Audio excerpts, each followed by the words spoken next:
আমি তোমাদের আলোচনা করতে চলেছি নবম শ্রেণীর ভূগোল, অধ্যায় অষ্টম, পশ্চিমবঙ্গ।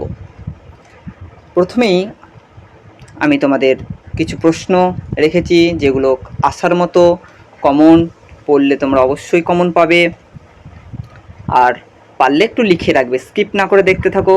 আমি বলতে থেকেছি কখন কোনটা আসবে, আমি বলেছি, তোমরা একটু সাজিয়ে খাতায় লিখে রাখবে। প্রথমে আসবে দার্জিলিং গোর্খা হিল কাউন্সিল। এইটা আসতে পারে, কারণ এটা টিকা একটা ইম্পর্টেন্ট খুব। যেমন DGACর ফুল ফর্ম কি আসতে পারে? 1 নম্বর টিকা, 1 নম্বর শর্ট প্রশ্ন আসতে পারে, এটা টিকা আসতে পারে। কেমন কি বলেছে দেখি? বলছে দার্জিলিং জেলার পার্বত্য অংশ 3টি মহকুমা দার্জিলিং, কার্শিয়াং, কালিম্পং এবং শিলিগুড়ির কিছুটা অংশ নিয়ে গঠিত হয়। দার্জিলিং পার্বত্য পরিষদ DGAC এটি একটি প্রশাসনিক পর্ষদ যা কেন্দ্রীয় সরকার, পশ্চিমবঙ্গ সরকার ও গোর্খা ন্যাশনাল লিবারেশন ফ্রন্টের ত্রিপাক্ষিক চুক্তিতে 1988 সালে স্থাপিত হয়। 2011 সালে 18 জুলাই গোর্খা জনমুক্তি মোর্চা, পশ্চিমবঙ্গ সরকার ও কেন্দ্রীয় সরকারের ত্রিপাক্ষিক চুক্তিতে পর্ষদ পরিবর্তন হয়ে স্থাপিত হয়। গোর্খাল্যান্ড টেরিটোরিয়াল অ্যাডমিনিস্ট্রেশন, GTA এর ফুল ফর্ম। GTA এর প্রশাসনিক অংশে থাকে ওখানকার 3 জন বিধায়ক। দার্জিলিং জেলার সমাহর্তা এবং DGACর আঞ্চলিক ব্যক্তিগণ। 2012 সালে DGH এর নাম পরিবর্তন হয়ে GTA হয়। এরপরেই এই প্রশ্নগুলো তোমরা অতি সংক্ষিপ্ত পরিচয় তোমরা দেখে রাখবে, কারণ শর্ট প্রশ্ন এখান থেকে হতে পারে। যেমন প্রথমে হচ্ছে বাংলাদেশ রয়েছে, বাংলাদেশের নাম, ক্ষেত্রফল, জনসংখ্যা, জনঘনত্ব, রাজধানী, সরকারি ভাষা, প্রধান নদী সম্পর্কে, ভুটানেরও তাই, নেপালের সম্পর্কে জেনে পড়ে রাখবি, শর্ট প্রশ্ন আসতে পারে। আসাম থেকে সিকিম, বিহার, ঝাড়খণ্ড, উড়িষ্যা, ক্ষেত্রফল, জনসংখ্যা, ঘনত্ব, রাজধানী, ভাষা, জেলার সংখ্যা, প্রধান নদী, এগুলো দেখে রাখবে। এরপরই পশ্চিমবঙ্গের নদ নদী, বড় প্রশ্ন, এটি একটি 5 নম্বরের প্রশ্ন হল। বলছে কি বলছে যে সারা পশ্চিমবঙ্গ জুড়ে অসংখ্য নদী প্রভাবিত, যেহেতু বিভিন্ন অংশে ভূপ্রকৃতি ও জলবায়ুর চরিত্র আলাদা, তাই বিভিন্ন অংশে ভিন্ন ভিন্ন নদীগোষ্ঠীর উদ্ভব ঘটেছে। নদীর উৎসস্থান, প্রবাহের দিক, জলের উৎস এবং জলপ্রবাহের পরিমাণ, মোহনার চরিত্র ইত্যাদি বিষয়গুলিকে মাথায় রেখে পশ্চিমবঙ্গের নদ নদীকে বিভিন্নভাবে ভাগ করা হয়। প্রথমেই প্রধান নদী গঙ্গা, আমাদের ভাগীরথী আর হুগলি সম্পর্কে পড়বে, পয়েন্ট করার পর লিখবে। প্রায় 2510 কিমি দীর্ঘ ভারতের জাতীয় নদী গঙ্গা মালদা এবং মুর্শিদাবাদের সীমানা দিয়ে বাংলাদেশে প্রবেশ করেছে। পশ্চিমবঙ্গের গঙ্গার প্রবাহ মাত্র 20 কিমি। গঙ্গা পশ্চিমবঙ্গের প্রবেশের পর মুর্শিদাবাদের ধুলিয়ানের নিকট ভগবানগোলার 2টি শাখায় ভাগ হয়েছে। প্রধান শাখা পদ্মা নামে বাংলাদেশে প্রবেশ করেছে, আর অপ্রধান শাখাটি দক্ষিণবঙ্গের মাঝখান দিয়ে উত্তর থেকে দক্ষিণে প্রথমে ভাগীরথী, পরে হুগলি নামে বঙ্গোপসাগরে পড়েছে। ভাগীরথী হচ্ছে হুগলি, পশ্চিমবঙ্গের প্রধান নদী। শর্ট প্রশ্ন আসতে পারে। পশ্চিমবঙ্গের প্রধান নদী কি? ধুলিয়ান থেকে নবদ্বীপ, মায়াপুর পর্যন্ত 220 কিমি এই নদীটির এই অংশ ভাগীরথী নামে পরিচিত। এই অংশে জোয়ারের জল ঢোকে না। ভাগীরথী অংশে ডান দিকে আর পশ্চিম দিকে হচ্ছে যে বসলই, পাগলা, মৌরাক্ষী, অজয় প্রভৃতি নদী এসে পড়েছে। এখানে বাঁদিক থেকে এসে মিশেছে জলঙ্গি, চূর্ণী নদী। হুগলি হচ্ছে নবদ্বীপ, মায়াপুর থেকে মোহনা পর্যন্ত প্রায় 280 কিমি দীর্ঘ নদীটির অংশে নাম হুগলি। মোহনার থেকে প্রায় নবদ্বীপ পর্যন্ত নদীকে জোয়ার ভাটা খেলে। এই অংশে ডান দিকে থেকে দামোদর এবং রূপনারায়ণ, হলদি প্রভৃতি নদী এসে মিলিত হয়েছে। পশ্চিমবঙ্গের নদী বা হিমালয় থেকে উৎপন্ন নদী বা বরফ গলা জলে পুষ্ট, এটা একটু পয়েন্ট করবে, এগুলো পড়বে। আমি আর পড়লাম না। এটা হচ্ছে 10-এর প্রশ্ন। 5-এর প্রশ্ন একটা টিকা আসতে পারে, উত্তরবঙ্গের নদ নদীর বৈশিষ্ট্য, এটিও একটা টিকা আসতে পারে। কেমন কি বলেছে দেখবার? পশ্চিমবঙ্গে হিমবাহ ও বরফ গলা জলের সাথে সাথে বৃষ্টির জল প্রায় বৃষ্টির জল প্রায় বলে নদীগুলি চিরপ্রবাহী। পার্বত্য অঞ্চলে গভীর গিরিখাত প্রমাণ করে অধিকাংশই পূর্ববর্তী নদী। তরাই এবং ডুয়ার্সের নদীগুলি খুব চওড়া, তাই বর্ষাকালে অধিক বৃষ্টিতে প্রবল বন্যা হয়। নদীগুলি অধিকাংশই বাংলাদেশে গিয়ে পদ্মা বা যমুনার সাথে মিলিত হয়েছে। নদীগুলি সমভূমিতে প্রায়ই গতিপথ পরিবর্তন করে। এটা খুব ইম্পর্টেন্ট। পশ্চিমবঙ্গের নদ নদীর বৈশিষ্ট্য।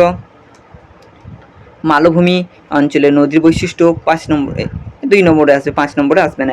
এটা 2 নম্বরে আসতে পারে। পশ্চিমবঙ্গের জলবায়ু নিয়ন্ত্রণ 5 নম্বরের প্রশ্ন।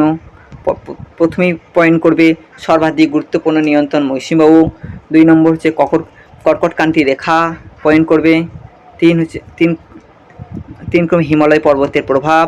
4 সমুদ্রের প্রভাব, মৃত্তিকার প্রভাব করবে।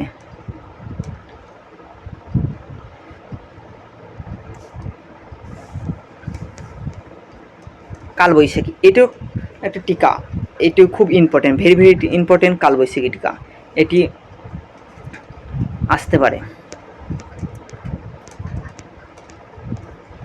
লু পড়বে। লু এক ধরনের গরম প্রবল বাতাস, তবে ঝড় নয়। লু দিনের বেলা বয়।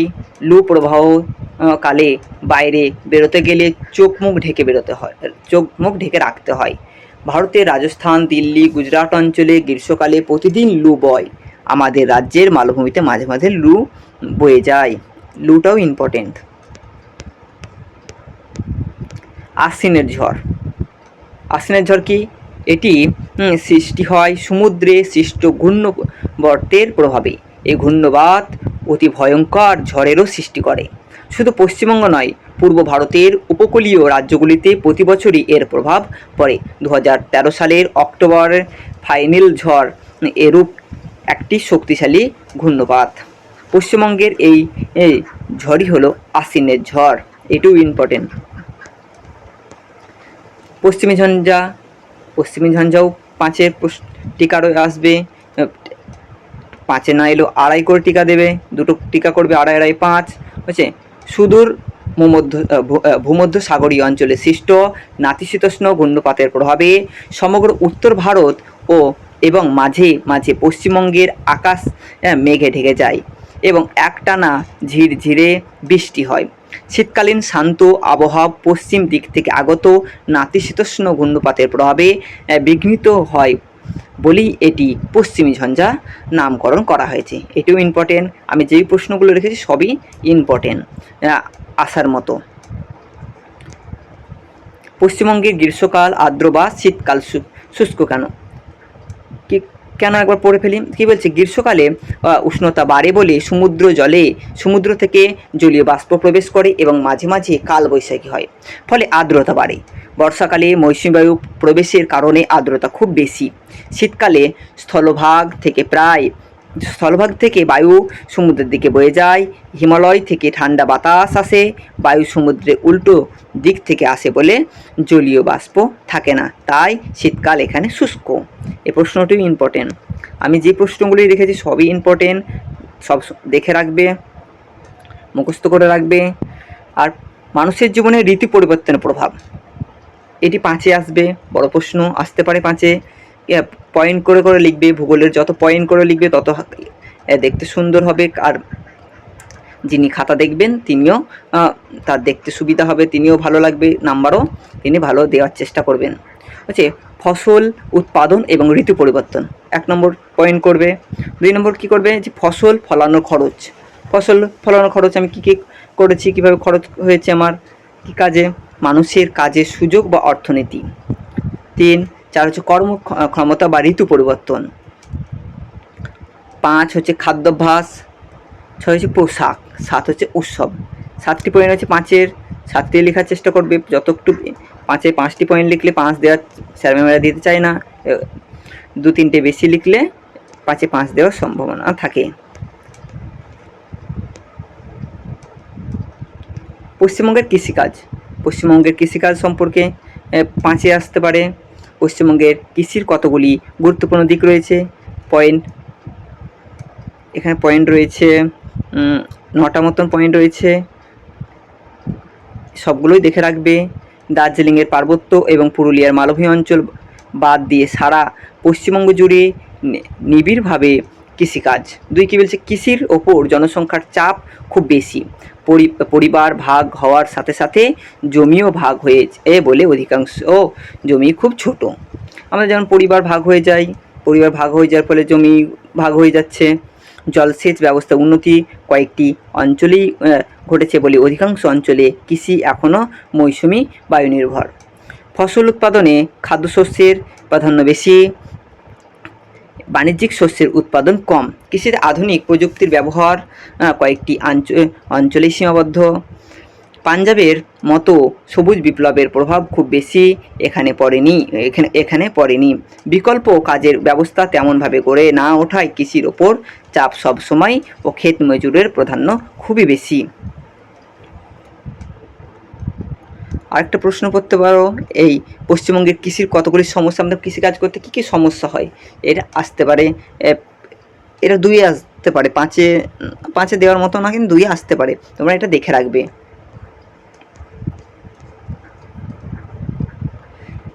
আমাদের রাজ্য ধান চাষে এত উন্নত কেন? আমাদের পশ্চিমবঙ্গ রাজ্য কেন ধান চাষে এত উন্নত, কী কী কারণে, সে সম্পর্কে আড়াই করে দিতে পারে, 2.5 করে 5, 2.5 করে 2টো দিয়ে দেবে, 2টো প্রশ্ন দেবে 2.5, এটি 2.5 আসতে পারে। যেমন সমতল ভূমি ও উর্বর মাটি, পয়েন্ট করবে 2 হচ্ছে জলবায়ু, জলসেচ, পরিকাঠামো, সমুদ্র বিপ্লবের প্রভাব, সবুজ বিপ্লবের প্রভাব, শ্রমিক। কী কাজে আমাদের এত উন্নত আমাদের চাষ, ধান চাষ উৎপাদনের কয়েকটি সময়, ধান চাষ করতে কী কী সমস্যা হয়, এটি 2.5 আসতে পারে।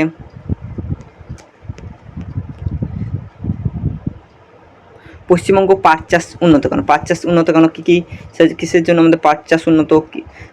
আমাদের জলবায়ুটা ভালো, মাটি এবং ভূমি সম্পর্কে লিখবে যে ভালো না কেমন মাটির জন্য, কিসের জন্য আমাদের এত সুন্দর পাট চাষ হয়, পাটকল রয়েছে কিনা, এই পয়েন্ট করে লিখবে।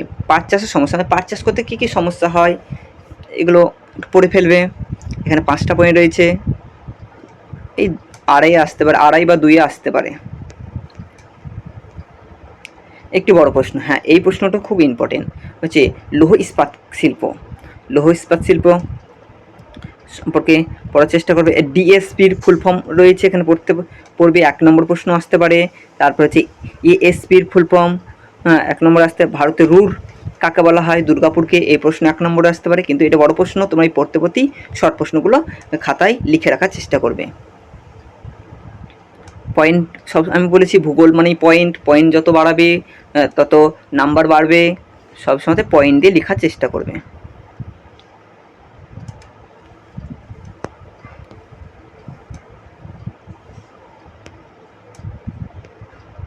পশ্চিমবঙ্গের লৌহ ইস্পাত শিল্পের সমস্যা, আমাদের এই পশ্চিমবঙ্গের লৌহ ইস্পাত শিল্পের কী সমস্যা রয়েছে, সেই সমস্যাগুলি লেখো বলবে।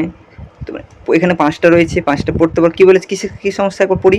এই রাজ্যে বৃহৎ আয়তন ইস্পাত কেন্দ্রের সংখ্যা মাত্র 3টি, 2টি হচ্ছে ইন্টিগ্রেটেড এবং 1টি হচ্ছে অ্যালয় স্টিল প্ল্যান্ট, যা প্রয়োজনের তুলনায় কম।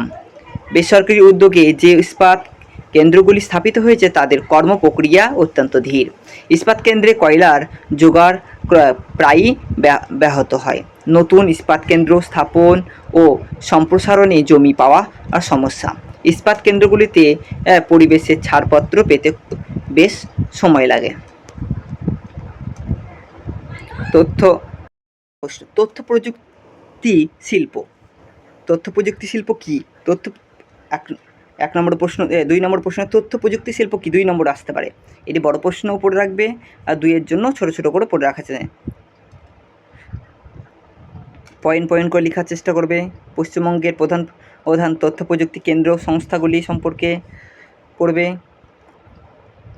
এই তথ্য প্রযুক্তি গড়ে ওঠার কারণ আসতে পারে, 5-এর দিতে পারে।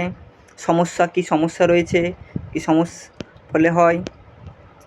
আর কুটির শিল্প কী, কুটির শিল্প 2 আসবে। আর ক্ষুদ্র শিল্প কী, 2 নম্বরের প্রশ্ন আসবে। পার্থক্যও দিতে পারে, কুটির শিল্প এবং ক্ষুদ্র শিল্প সম্পর্কে পার্থক্য লিখো।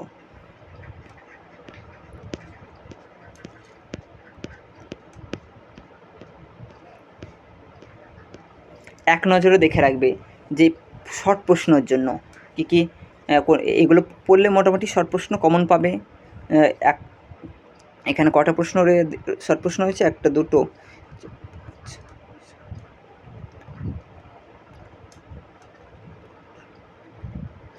21টা মতন রয়েছে। এ কটা অবশ্যই দেখে রাখবে যাতে শর্ট প্রশ্ন এলে তোমরা পারো।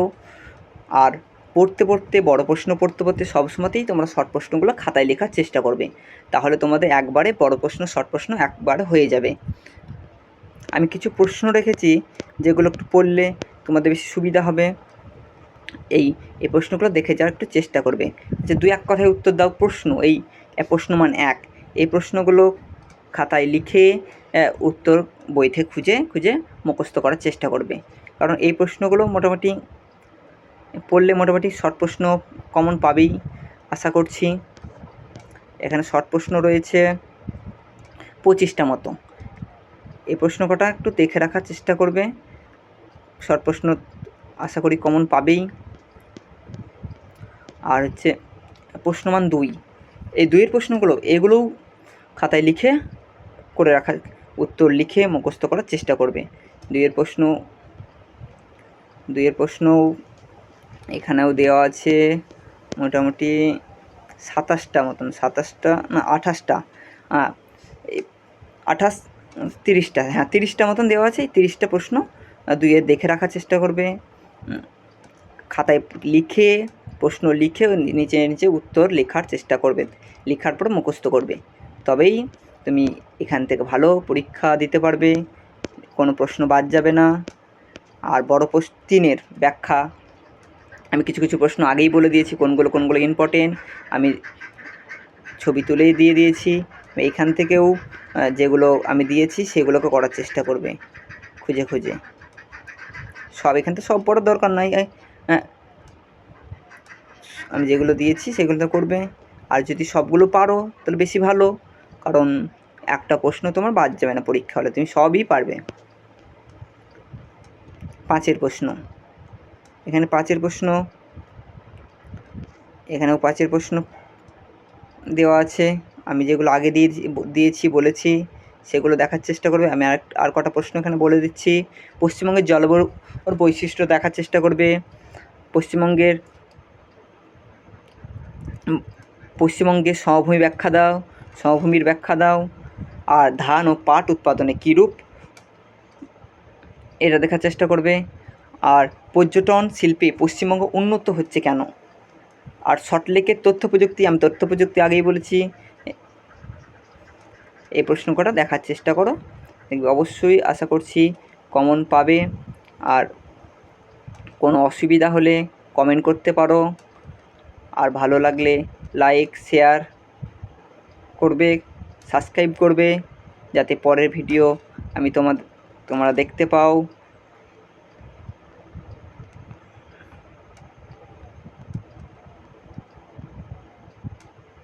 এখান থেকে আমি সংকীর্ণ প্রশ্ন দিয়েছি যাতে তোমাদের অসুবিধা না হয় সব পড়তে, যে সব মুখস্থ হচ্ছে না, যেগুলো বললাম সেগুলো দেখে রাখবে, আশা করছি কমন পাবে। আর বইটাকে ভালো করে পড়ার চেষ্টা করবে, যাতে শর্ট প্রশ্নের জন্য যত পড়বে তত জানবে। আর চ্যানেলটিকে সাবস্ক্রাইব যারা করোনি এখনও পর্যন্ত তারা করে নাও। পরের ভিডিওতে দেখা হচ্ছে।